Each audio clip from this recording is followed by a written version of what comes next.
Jens Aage Bjørkø, du forstander på Kofod Skole, som er en privat institution, der driver hjælp til selvhjælp til socialt udsatte i Danmark. Kan du fortælle lidt om baggrunden for jeres internationale arbejde?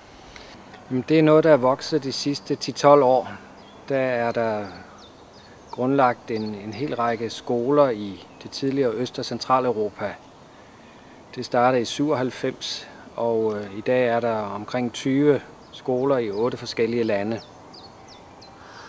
Hvad er det for en idé, du er i gang med at eksportere? Kofods model, hjælp til selvhjælp, møder mennesker med problemer, så ser vi dem først og fremmest som mennesker med muligheder og ressourcer, at de kan godt og de vil godt, hvis bare de får de rigtige muligheder. Det er det, vi bygger på.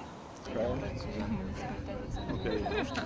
We in Copenhagen we had a project called the White Cleaners some years ago. I har været her i Sorø i snart 3 dage og holdt et seminar, hvor I har delt jeres erfaringer på kryds og tværs. Hvor mange nationer er repræsenteret?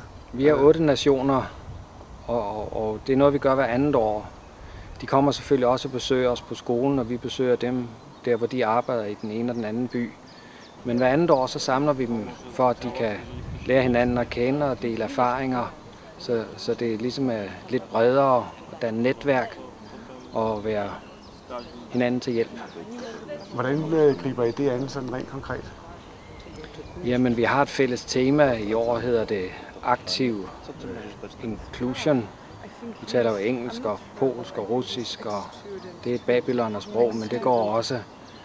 Men det egentlige og vigtigste er nok, at man ligesom lærer hinanden ordentligt at kende og ser muligheder i at kunne kontakte hinanden bagefter og blive gode partnere og arbejdskolleger.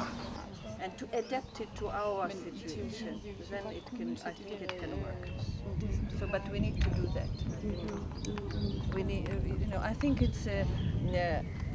it's the time not for just pure charity work. Kofod Skole har jo eksisteret i Danmark i mere end 80 år.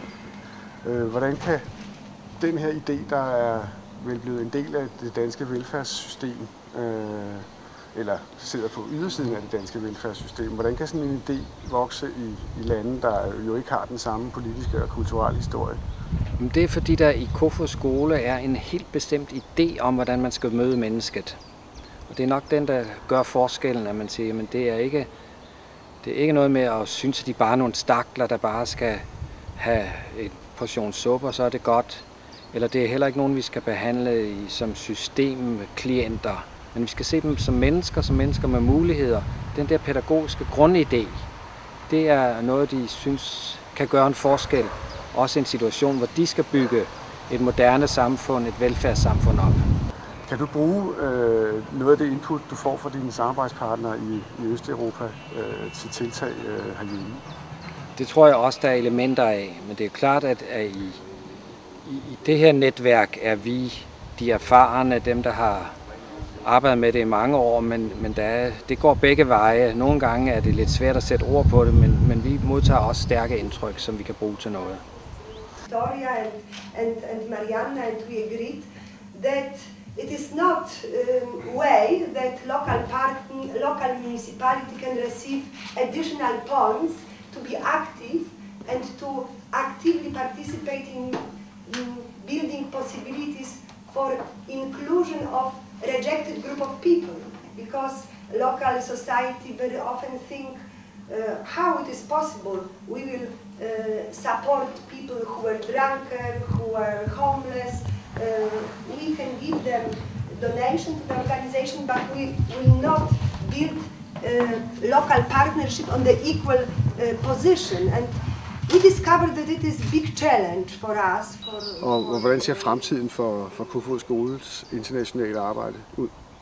Det tror jeg vil vokse og udvikle sig i de kommende år. Nu er meget jo præget af, at efter vi har haft en årrække med højkonjunktur, så er det pludselig krise, og det påvirker alt på en ny måde. Så det er en udfordring i sig selv.